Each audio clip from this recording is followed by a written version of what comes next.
Hello বন্ধুরা, আজকে একটা অন্যরকম ভিডিও নিয়ে হাজির হয়েছি। আজকে আমার বাসায় প্রচুর গেস্ট এসেছে।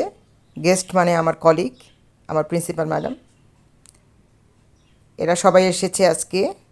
তাদের আবদার ছিল, যেহেতু বছর শেষ হয়েছে 24 সাল, তারপরে যে কিছুদিন আমরা একটু গ্যাপ থাকি, ক্লাস থাকে না, এই সময়টা আমরা একটু খাওয়া দাওয়ার মধ্যে থাকি, নিজেরা একটু আনন্দ এবং হই হুল্লোড় করি।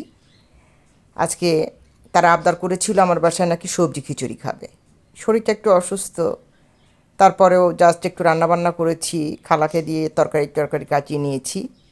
আর আমার কলিগরা খুবই আন্তরিক আমার সঙ্গে, তারা নিজেরাই সব করেছে। তারা এসে নিজেরা সার্ভ করে নিয়েছে, বেশ মজা হলো, ভালো লাগলো। ওরা আবার আসার সময় দুটো গিফট নিয়ে এসেছে আমার জন্য। নিজেকে পরিপাটি রাখা আর ঘরকে সাজিয়ে রাখা, এই দুটোর প্রতিই আমার ভীষণ দুর্বলতা।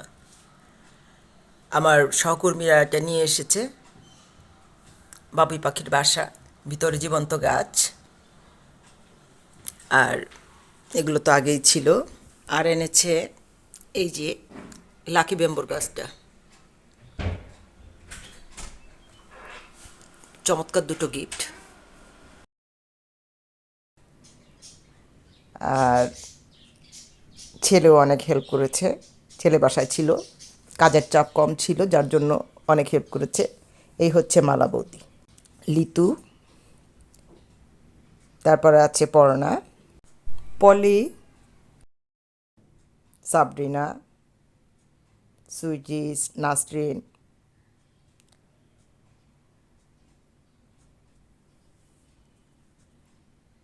আয়োজন কিন্তু খুবই সামান্য ছিল। পাটিসাপটা পিঠা খেতে চেয়েছিল আমার হাতের, আর বেগুন ভাজি করেছিলাম, ডিম ভাজি করেছিলাম, আচার ছিল সাথে, আর সবজি খিচুড়ি সাথে। ম্যাডাম নিয়ে এসেছিল মিষ্টি, কোক। ব্যাস এই দিয়েই আমরা আমাদের ছোটোখাটো একটা পিকনিক উদযাপন করলাম।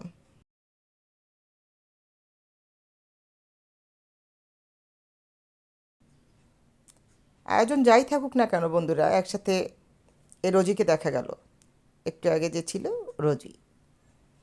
আমরা আমরা আসলে স্কুলে সবাই মিলে একটা পরিবারই মনে করি। সুখে দুঃখে, বিপদে আপদে, আনন্দে সবসময় ভাগাভাগি করেই নিই।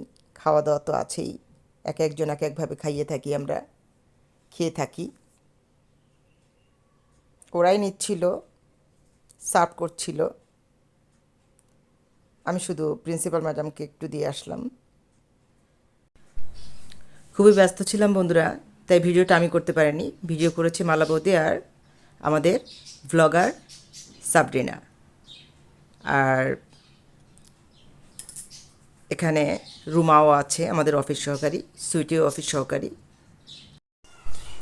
আমাদের খালেক স্যার, যার কথা না বললে খবর আছে, আর প্রিন্সিপাল ম্যাডাম উদার মানসিকতা নিয়ে আমাদের সবার উপর বটবৃক্ষের মতো ছায়া দিয়ে আছে।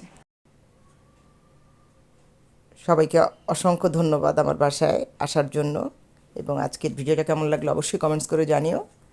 পরবর্তী পর্যায়ে আবার রান্নাবান্না নিয়েই চলে আসবো। টাটা।